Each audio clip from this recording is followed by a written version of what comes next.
आहोत की आपण मकर संक्रांती हा सण का साजरा करतो व यामागचं कारण काय आहे.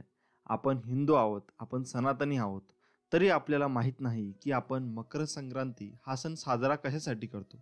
त्यामुळे या व्हिडिओमध्ये तुम्हाला पूर्ण माहिती मिळेल मकर संक्रांती का साजरी करतात, त्याचे विविध प्रकार कोणते व त्याला कोणत्या कोणत्या राज्यात काय काय म्हटले जाते व तिळगुळ हे आपण का एकमेकांना देतो व त्या दिवशी पतंगच का उडवतो व त्या दिवशी काळेच कपडे का घालतात, याच्या मागचे सगळे कारण मी तुम्हाला आज सांगणार व भोगी सणाविषयी सुद्धा मी तुम्हाला माहिती सांगणार आहे. त्यामुळे तुम्ही हा व्हिडिओ पूर्ण बघा आणि नक्की बघा व तुम्हाला ही माहिती तुमच्याजवळ असलीच पाहिजे. तुम्हाला कोणी विचारलं तुमच्या मुलांनी किंवा तुमच्या नातेवाईकांनी तर तुम्हाला ते सांगता आलं पाहिजे. चला तर मग जाणून घेऊया. मकर संक्रांती. मकर संक्रांती हा भारताचा मुख्य सण आहे. मकर संक्रांती संपूर्ण भारत आणि नेपाळमध्ये कोणत्या ना कोणत्या स्वरूपात साजरी केली जाते. पौष महिन्यात जेव्हा सूर्य मकर राशीत प्रवेश करतो तेव्हा हा सण साजरा केला जातो. सध्याच्या शतकात हा सण जानेवारी महिन्याच्या 14व्या किंवा 15व्या दिवशी येतो. या दिवशी सूर्य धनु राशी सोडून मकर राशीत प्रवेश करतो. तामिळनाडूमध्ये हा सण पोंगल म्हणून साजरा केला जातो, तर कर्नाटक, केरळ आणि आंध्र प्रदेशमध्ये याला फक्त संक्रांती असं म्हणतात. मकर संक्रांतीच्या सणाला काही ठिकाणी उत्तरायण असेही म्हणतात. उत्तरायणही याच दिवशी होते हा गैरसमज आहे, पण मकर संक्रांत ही उत्तरायणापेक्षाही वेगळी आहे. मकर संक्रांतीचे विविध वेगवेगळे प्रकार आहेत. त्यामध्ये मकर संक्रांतीच्या निमित्ताने तिळगुळ खाण्याची आणि खायला देण्याची परंपरा आहे. भारत आणि नेपाळमधील सर्व प्रांतांमध्ये वेगवेगळ्या नावांनी आणि वेगवेगळ्या चालीरीतींनी हा भक्तिभावाने आणि उत्साहाने साजरा केला जातो. मित्रांनो, मकर संक्रांतीचे महत्त्व काय, तर या दिवशी जप, तप, दान, स्नान, श्राद्ध, तर्पण आदी धार्मिक कार्यांना विशेष महत्त्व आहे. या प्रसंगी दिलेले दान शतपटीने वाढते आणि त्याचे फळ मिळते अशी श्रद्धा आहे. या दिवशी शुद्ध तूप आणि घोंगडी दान केल्याने मोक्ष प्राप्ती होते असे मानले जाते. मकर संक्रांतीच्या दिवशी गंगेत स्नान करणे आणि गंगेच्या तीरावर दान करणे अत्यंत शुभ मानले जाते. या सणाला तीर्थराज प्रयाग आणि गंगासागर स्नानाला महास्नान असे नाव देण्यात आले आहे. सामान्यतः सूर्य सर्व राशींवर प्रभाव टाकतो, परंतु सूर्याचा कर्क आणि मकर राशीत प्रवेश धार्मिक दृष्टिकोनातून खूप फलदायी आहे. ही प्रवेश किंवा संक्रमण प्रक्रिया 6 महिन्याच्या अंतराने होते. भारत देश उत्तर गोलार्धात स्थित आहे. सामान्यतः भारतीय पंचांग पद्धतीच्या सर्व तारखा चंद्राच्या गतीच्या आधारावर ठरतात, परंतु मकर संक्रांती ही सूर्याच्या गतीनुसार ठरते. मित्रांनो, मकर संक्रांतीला धार्मिक महत्त्व काय आहे हे आपण जाणून घेऊ. मकर संक्रांतीच्या निमित्ताने भारताच्या विविध भागात आणि विशेषतः गुजरातमध्ये पतंग उडवण्याची प्रथा आहे. असे मानले जाते की या दिवशी भगवान भास्कर स्वतः त्यांचा मुलगा शनीला भेटण्यासाठी त्याच्या घरी जातात. मकर राशीचा स्वामी शनिदेव असल्याने हा दिवस मकर संक्रांत म्हणून ओळखला जातो. मकर संक्रांतीच्या दिवशी गंगाजीने भगीरथाच्या मागे जाऊन कपिल मुनींच्या आश्रमातून जाणाऱ्या समुद्रात भेट दिली होती. मित्रांनो, मकर संक्रांतीला तिळगुळाचं काय महत्त्व आहे बरं? तिळगुळ घ्या आणि गोड गोड बोला. यामागील शास्त्रीय कारण म्हणजे तीळ आणि गुळ हे उष्ण पदार्थ आहेत आणि थंडीमध्ये शरीराला उष्ण आणि स्निग्ध पदार्थांची गरज असल्यामुळे यावेळी तिळगुळ बनवतात आणि खातात. शिवाय या सणानिमित्ताने कटू आठवणींना विसरून गोडवा भरण्याचा प्रयत्न केला जातो. मित्रांनो, मकर संक्रांतीला दान. मकर संक्रांतीला आपण दान दिले तर ह्या दानाचा आपण सण मानला जातो व या सणाला भरपूर दान केले जाते. मकर संक्रांतीला स्नान आणि दानाचा सण असेही म्हणतात. या दिवशी तीर्थक्षेत्रे आणि पवित्र नद्यांमध्ये स्नान करण्याचे खूप महत्त्व आहे. तसेच तिळगुळ, खिचडी, फळे यांचे दान केल्यास राशीनुसार पुण्य प्राप्त होते. या दिवशी केलेल्या दानामुळे सूर्यदेव प्रसन्न होतात असाही समज आहे. या प्रसंगी दिलेले दान शतपटीने वाढते आणि त्याचे फळ मिळते अशी श्रद्धा आहे. या दिवशी शुद्ध तूप आणि घोंगडी दान केल्याने मोक्ष प्राप्ती होते. मित्रांनो, मकर संक्रांतीला काळ्या रंगाचं महत्त्व. मकर संक्रांत हा एकमेव सण असावा ज्यात काळा रंग आवर्जून वापरला जातो. या दिवशी महिला काळ्या रंगाचे कपडे घालून हळदी कुंकवाचा समारंभ आयोजित करतात. मकर संक्रांतपासून स्थळप्राप्तीपर्यंत हळदी कुंकू समारंभ आयोजित केला जातो. या दिवशी सुवासिनींना वाण देण्यासाठी घेण्यासाठी बोलवलं जातं. या सणाला काळा रंग घालण्यामागील शास्त्रीय कारण म्हणजे हिवाळा. तसं तर सणासुदीला काळा रंग वर्ज्य मानला जातो, परंतु मकर संक्रांत हिवाळ्यामध्ये येत असल्याने या काळात उबदार कपडे घातले जातात. काळा रंग उष्णता शोषून घेतो, म्हणून संक्रांतीला काळे कपडे परिधान करण्याची पद्धत आहे. आणि याशिवाय मकर संक्रांतीला लग्न झालेल्या नवीन जोडप्याला तसंच घरातील नवीन बाळाला घालण्यात येणारे हलव्याचे दागिने काळ्या रंगावर उठून दिसतात. मित्रांनो, मकर संक्रांतीला पारंपरिक हलव्याचे दागिने याचं काय महत्त्व आहे व हे दागिने कशाचे असतात ते आपण जाणून घेऊया. मकर संक्रांती या सणाला हलव्याचे दागिने तयार करण्याची पद्धत असते. हे दागिने नव्या नवरीसाठी तसेच लहान मुलांचे बोरन्हाण असल्यास त्यांच्यासाठी तयार केले जातात. काळ्या कपड्यावर हलव्याचे दागिने शोभून दिसतात. या क्षणाला घरात असलेल्या आणि आलेल्या सुनेचं अथवा जावयाचं आणि लहान बाळाचं हलव्याचे दागिने घालून कोड कौतुक केलं जातं. जन्मभर संसारातील गोडवा वाढावा म्हणून लग्नानंतर पहिल्या संक्रांतीला विवाहित जोडप्याला हलव्याचे दागिने घालतात. लहान मुलांचंही बोरुनान या दरम्यान केलं जातं. मित्रांनो, मकर संक्रांतीला खिचडीचं महत्त्व. मकर संक्रांतीच्या दिवशी असे मानले जाते की या दिवशी सूर्यदेव त्याच्या पुत्र शनीच्या घरी जातात. ज्योतिषशास्त्रामध्ये उडदाची डाळ शनिदेवाची संबंधित मानली जाते. अशा स्थितीत या दिवशी उडीद डाळ खिचडी खाऊन दान केल्याने सूर्यदेव आणि शनिदेवाची कृपा प्राप्त होते. तसेच तांदूळ हा चंद्राचा, मिठाचा शुक्र, हळद हा गुरु, हिरव्या भाज्या बुध कारक मानले जातात. त्याचवेळी उष्णतेशी संबंध मंगळाशी निगडीत आहे. त्यामुळे मकर संक्रांतीच्या दिवशी खिचडी खाल्ल्याने कुंडलीतील सर्व प्रकारच्या ग्रहांची स्थिती सुधारते. आता पुढचं बघूया आपण. सर्वात मेन प्रश्न म्हणजे मकर संक्रांतीला पतंग का उडतात? मकर संक्रांतीच्या दिवशी पतंग उडवून हा सण साजरा करण्याची प्रथा प्रचलित आहे. पतंग उडवण्याची प्रथा मकर संक्रांतीशी संबंधित आहे. मकर संक्रांतीच्या दिवशी लोक अनेकदा घराच्या छतावरून पतंग उडवून हा सण साजरा करतात. या दिवशी त्याच्या शरीराला सूर्यप्रकाशाचा फायदा होतो. असेही म्हणतात की हिवाळ्यात खोकला, सर्दी, इतर अनेक संसर्गांमुळे आपल्या शरीरावर परिणाम होतो. सूर्याच्या उतरत्या वेळी सूर्यापासून निघणारी किरणे मानवी शरीरासाठी औषध म्हणून काम करतात. त्यामुळे सतत पतंग उडवणाऱ्यांच्या शरीराला सूर्यप्रकाश मिळतो आणि त्यामुळे आपले शरीर निरोगी राहते. एका मान्यतेनुसार त्रेतायुगात भगवान रामाने आपल्या भावांसह आणि श्री हनुमान यांच्यासह मकर संक्रांतीच्या दिवशी पतंग उडवली होती. म्हणून तेव्हापासून ही परंपरा जगभर प्रचलित आहे. प्राचीन भारतीय साहित्य आणि धार्मिक ग्रंथांमध्येही पतंग उडवण्याचा प्रकार आढळतो. मित्रांनो, भारतात या सणाला वेगवेगळी नावं आहेत. मकर संक्रांती हे म्हणतात छत्तीसगड, गोवा, ओडिसा, हरियाणा आणि बिहारमध्ये. झारखंड, आंध्र प्रदेश, तेलंगणा, कर्नाटक, केरळ, मध्य प्रदेश, महाराष्ट्र, मणिपूर, राजस्थान, सिक्कीम, उत्तर प्रदेश, उत्तराखंड, पश्चिम बंगाल, गुजरात आणि जम्मू इथे मकर संक्रांती या सणाला मकर संक्रांती असेच म्हणतात. तर मित्रांनो, ताड पोंगल उजवर तिरुंतल हे तामिळनाडूमध्ये म्हटले जाते. उत्तरायण असे गुजरात आणि उत्तराखंडमध्ये म्हटले जाते. उत्तरेन मागी संग्रांद असे जम्मूमध्ये म्हटले जाते. शिशूर संक्रांत असे काश्मीर खोऱ्यात म्हटले जाते. माघी असे हरियाणा, हिमाचल प्रदेश आणि पंजाबमध्ये म्हटले जाते. भोगली बिहू असं आसाममध्ये म्हटले जाते.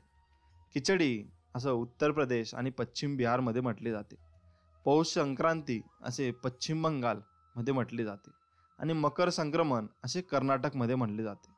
मित्रांनो, आता भारताबाहेरील विविध नावे याची कशी आहेत ते आपण जाणून घेऊया. तर बांगलादेशमध्ये याला शकरेन पौष संक्रांती असे म्हटले जाते.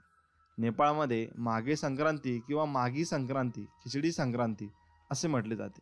तर थायलंडमध्ये याला स्वांगनकरन असे म्हटले जाते आणि लाओसमध्ये याला पिमालाओ असे म्हटले जाते. म्यानमारमध्ये याला थियान असे म्हटले जाते आणि कंबोडियामध्ये मोहा संक्रकान असे म्हटले जाते. श्रीलंकामध्ये याला पोंगल उझावर तिरुनल असे म्हटले जाते. मित्रांनो, आता आपण जाणून घेऊ भोगी सणाबद्दल माहिती. भोगी हा सण का मनवला जातो? न खाई भोगी तो सदा रोगी हे आपण नक्कीच ऐकलं असेल. याचा अर्थ आहे की आनंद घेणारा वा उपभोगणारा. भोगी हा सण मकर संक्रांतीच्या आदल्या दिवशी साजरा करतात. भोगी हा उपभोगाचा सण आहे. या दिवशी काय करतात हे आपण सविस्तर जाणून घेऊ. या दिवशी घर आणि सभोवतालचा परिसर स्वच्छ करावा. दारासमोर रांगोळी काढावी. घरातील सर्व लोकांनी अभ्यंग स्नान करून नवीन कपडे परिधान करावे. या दिवशी आंघोळीच्या पाण्यात तीळ टाकण्याची पद्धत आहे. भोगीच्या दिवशी महाराष्ट्रात खास भोगीची मिक्स भाजी आणि बाजरीची भाकरी करण्याची पद्धत आहे. या दिवशी तीळ लावलेली बाजरीची भाकरी, लोणी, पापड, वांग्याचे भरीत, चटणी आणि खमंग खिचडी करण्याची परंपरा आहे. अनेक ठिकाणी सासरच्या मुली भोगी सणाचा आनंद घेण्यासाठी या दिवशी माहेरी येतात. भोगी साजरी करण्यामागील कारण काय असेल बरं?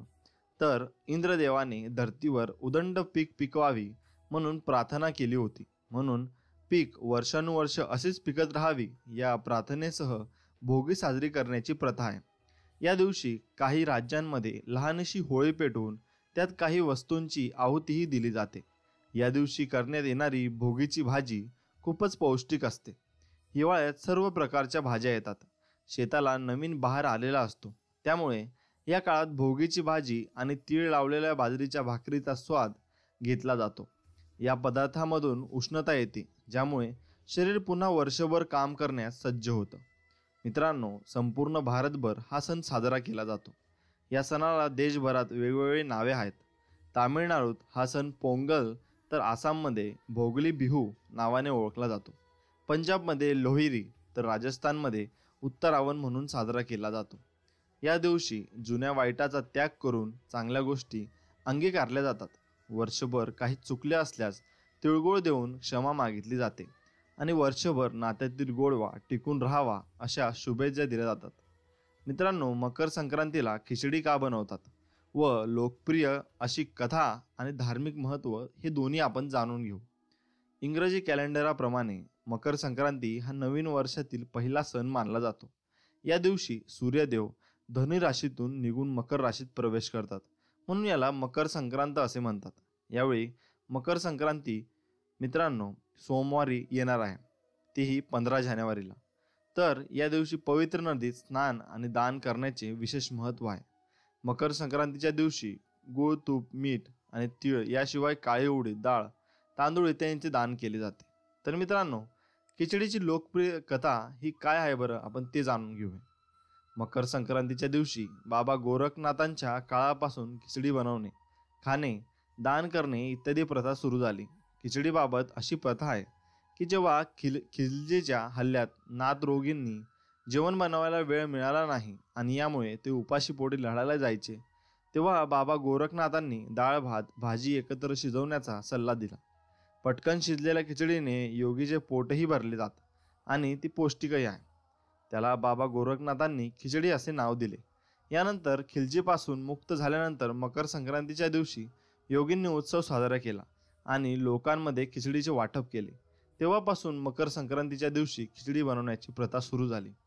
एक एवढेच नाही तर गोरखपूरच्या बाबा गोरखनाथ मंदिरात एक दिवशी खिचडी जत्रेचे आयोजन केले जाते. तसेच या दिवशी बाबा गोरखनाथांना खिचडी अर्पण केली जाते. मित्रांनो, याचं धार्मिक महत्त्व काय बरं, की आपण धर्मानुसार ही मकर संक्रांती का साजरी करतो?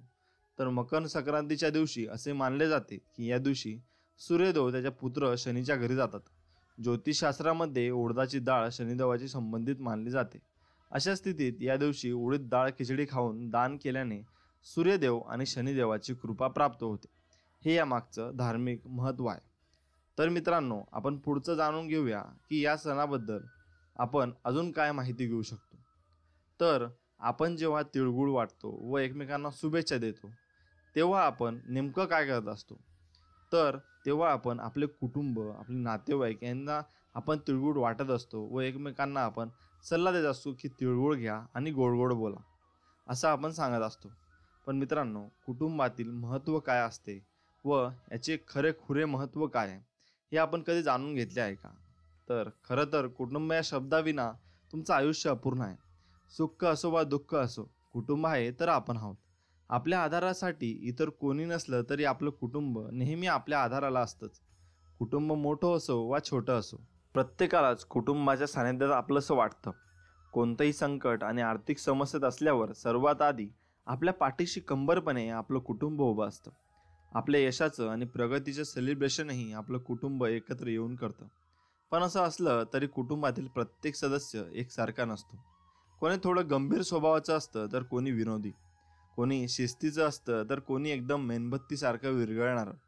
कोणी एखाद्याचं आवडतं असतं तर काही मधील विस्तव तर जात पण एकमेकांशिवाय चैनही पडत नाही. एखाद्या सणाला किंवा फंक्शनला तेव्हाच मजा येते जेव्हा कुटुंबातील सर्व सदस्य एकत्र सेलिब्रेट करतात. वेळ आहे तोपर्यंत कुटुंबासोबत राहून घ्या. पुन्हा ही वेळ गेली की परत येत नाही. वेळेचे महत्त्व समजून घेऊन कुटुंबाला वेळ द्या आणि ही भावना आतून यावी लागते. त्यासाठी मित्रांनो, तुम्ही मनापासून कुटुंबावर तुमच्या प्रेम केलं पाहिजे व कुटुंबासाठी टाईम दिला पाहिजे. मित्रांनो, जे कुटुंबातील प्रत्येक क्षणाला अस्मरणीय बनवण्यासाठी परफेक्ट आहेत. तुम्ही जर टाईम दिला तर त्याचे महत्त्व तुम्हालाही कळेल व त्यांनाही कळेल. एवढं मात्र खरं आहे. तर कुटुंबातील प्रेमाचं समीकरण सांगणारे काही विचार आहेत मित्रांनो, ते मी तुम्हाला सांगतो.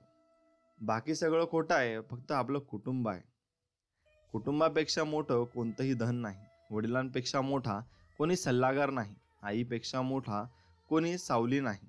भावापेक्षा चांगला कोणी भागीदार नाही आणि बहिणीपेक्षा चांगली कोणी शुभचिंतक नाही.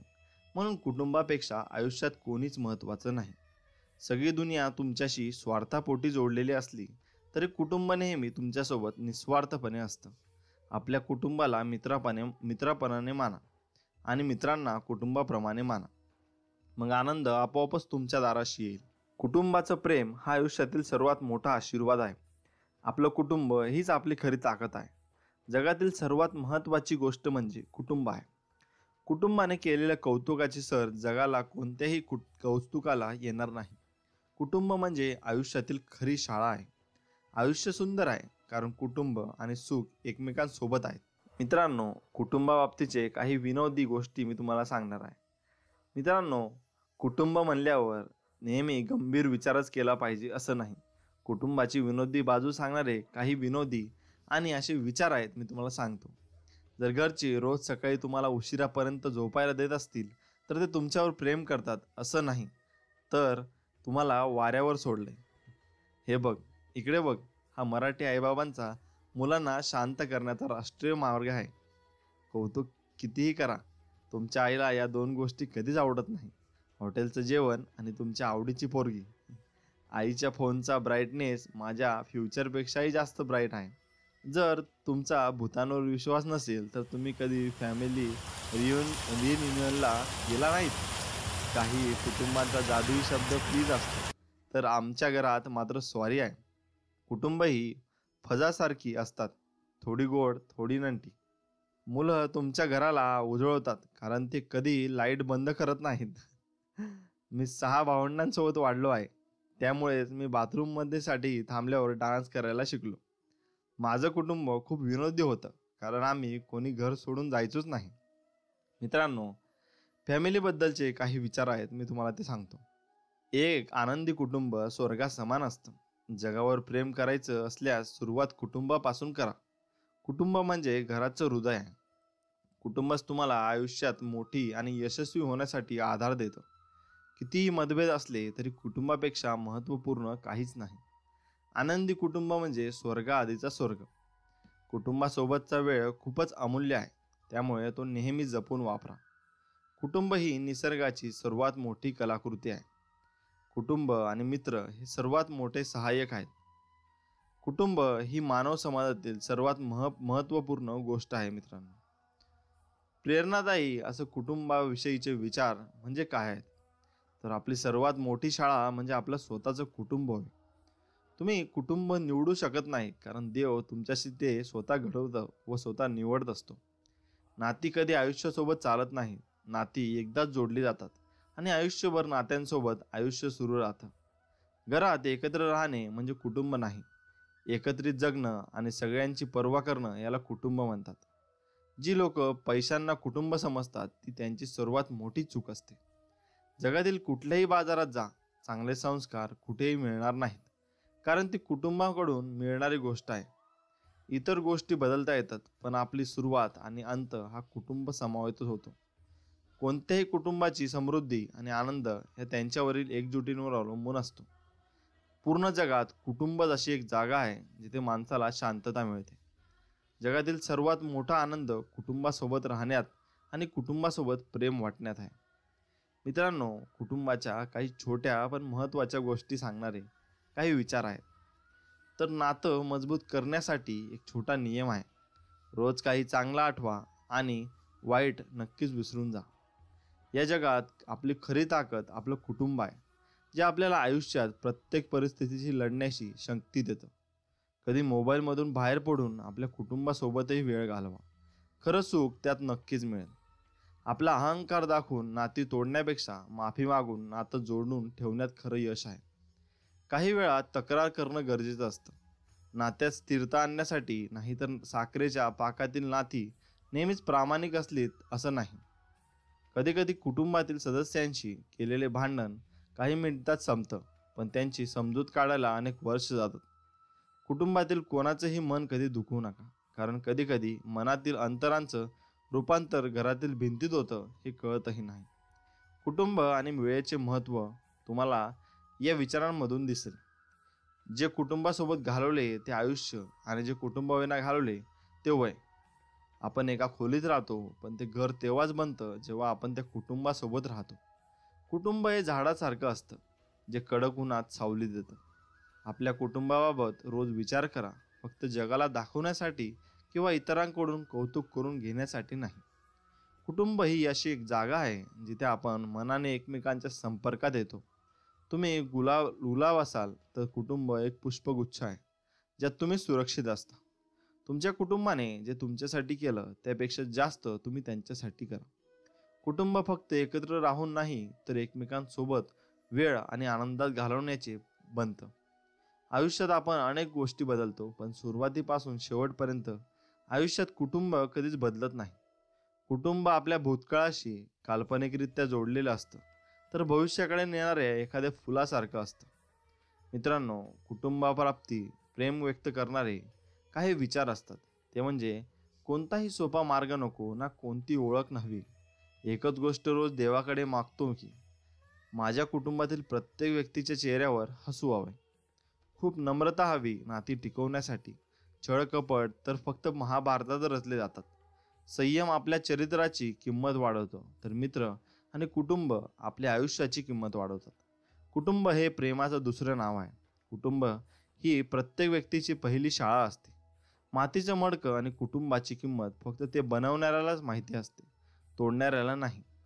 आपल्या चांगल्या सवयी आणि चांगले संस्कार कुटुंबाला जोडून ठेवतात आणि स्वर्ग समान बनवतात. जगासाठी तुम्ही एक व्यक्ती असला, पण कुटुंबासाठी तुम्ही पूर्ण जग आहात. कागदाला जोडून ठेवणारा पिन प्रत्येक कागदाला टोचते, तसंच कुटुंबातील ती व्यक्ती प्रत्येकालाच खुपते, जी कुटुंबाला जोडून ठेवते. प्रत्येक व्यक्तीच्या यशामागे त्याचं सुखी कुटुंब असतं. मित्रांनो, जगभरातील प्रसिद्ध व्यक्तींनी कुटुंबाबाबत काय काय सांगितले आहे ते आपण बघूया. जो एक बुद्धिमान पिता आहे, जो आपल्या मुलांना चांगलं ओळखतो, हे विल्यम शेक्सपियरने सांगितलेलं आहे. एका व्यक्तीने जगाची यात्रा केली, त्याला काय हवं हे शोधण्यासाठी, पण शेवटी तो उत्तर शोधण्यासाठी घरीच आला. म्हणजे हे वाक्य कोणी म्हणलेलं आहे तर ते आहे जॉर्ज एमोर. माझ्या आयुष्यातील सर्वात सुखी क्षण ही माझ्या कुटुंबासमवेतच घरी घालवले आहेत, हे थॉमस जेफरसन यांनी सांगितले आहे. आपल्या कुटुंबासोबत पृथ्वीवर सुंदर जीवनाचा आनंद घ्या, हे अल्बर्ट आइन्स्टाईन यांनी सांगितलं आहे. मित्रांनो, कोणत्याही व्यक्तीने व्यवसायासाठी आपल्या कुटुंबाला निराश करू नये, हे वॉल्ट डिझनीने सांगितले आहे. जगातील सर्वात महत्त्वपूर्ण गोष्ट कुटुंब आणि प्रेम आहे, जॉर्ज ओडन यांनी सांगितलं आहे. कुटुंब ही अशी एक जागा आहे जिथे देशाला आशा मिळते आणि जिथे स्वप्नांना पंख मिळतात. ही गोष्ट जॉर्ज डब्ल्यू बुशने सांगितलेली आहे. आईबाबांचा आवाज म्हणजे देवांचा आवाज, कारण त्यांच्यासाठी मुलं म्हणजे स्वर्गाची फुलं, हे विल्यम शेक्सपियर यांनी सांगितले आहे. तुम्ही कुठेही गेलात, अगदी स्वर्गात जरी गेलात, तरी तुमच्या कुटुंबाची आठवण नक्की काढाल, हे मलाला युसुफजाई यांनी सांगितलेलं आहे. जगभरात सर्वात महत्त्वपूर्ण स्थान फक्त कुटुंबाला आहे, हे प्रिन्सेस डायना यांनी सांगितलेलं आहे. मित्रांनो, कुटुंबात कोण आपल्याला कसं घडवतं हे कुटुंबावर आपल्या अवलंबून असतं. जसं जिजाऊंनी शिवाजी महाराजांना घडवलं, हे कुटुंब किती महत्त्वाचं असतं यावर अवलंबून असतं, की तुमचे कुटुंबावरून तुमचे संस्कार दिसतात, तुमची पुढं प्रगती होते व तुम्हाला जे प्रॉब्लेम्स येतात ते आपलं कुटुंबच आपल्याला त्यातून मुक्त करू शकतं. मित्रांनो, कुटुंबाबद्दलचे काही छान विचार मांडणारे विचार तुम्ही बघा. जर कुटुंब तुमचं एकजूट असेल तर मोठ्या मोठ्या संकटातही मार्ग काढण्यात सोपं होईल. तुमच्या मुलांना देता येईल असं सगळ्यात चांगलं गिफ्ट म्हणजे सुखी कुटुंब. कुटुंब हे देवाने दिलेलं असं गिफ्ट आहे जे आयुष्यातील कोणत्याही वळणावर तुम्हाला निराश करणार नाही. नाती जपणं ही एक कला आहे. जी व्यक्ती ही कला शिकेल ती सगळ्यांचं मन जिंकेल. कुटुंबाचं महत्त्व हे कुटुंबापासून लांब गेल्यावरच कळतं. घरी जाऊन आराम करणं आणि कुटुंबासोबत बसून जेवणं यापेक्षा काहीही चांगलं असू शकत नाही. चांगले संस्कार मॉलमध्ये नाहीत तर चांगल्या कुटुंबात मिळतात. कुटुंब एखाद्या सुरक्षा कवचाप्रमाणे आहे, ज्यामध्ये राहून व्यक्तीला शांततेचा अनुभव घेता येतो. पैसा तर सगळीकडेच कमवतात, पण खरा नशीबवान तोच जो कुटुंब कमवतो. आपली खरी ताकद आपलं कुटुंब आहे हे मित्रांनो आपण कायम लक्षात ठेवले पाहिजे.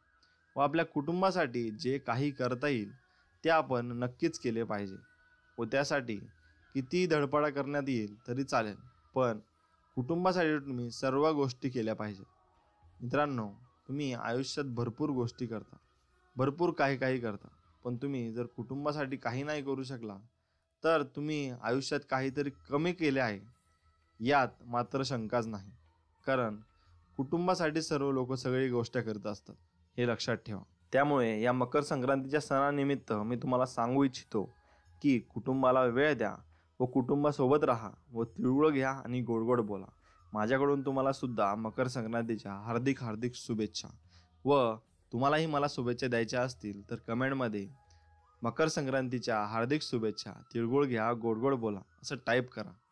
मित्रांनो, एवढे बोलून मी हा व्हिडिओ संपवतो व आजच्या शुभ दिवशी तुमचा दिवस आनंदात जावो अशी आशा बाळगतो. जय हिंद, जय महाराष्ट्र, जय श्रीराम.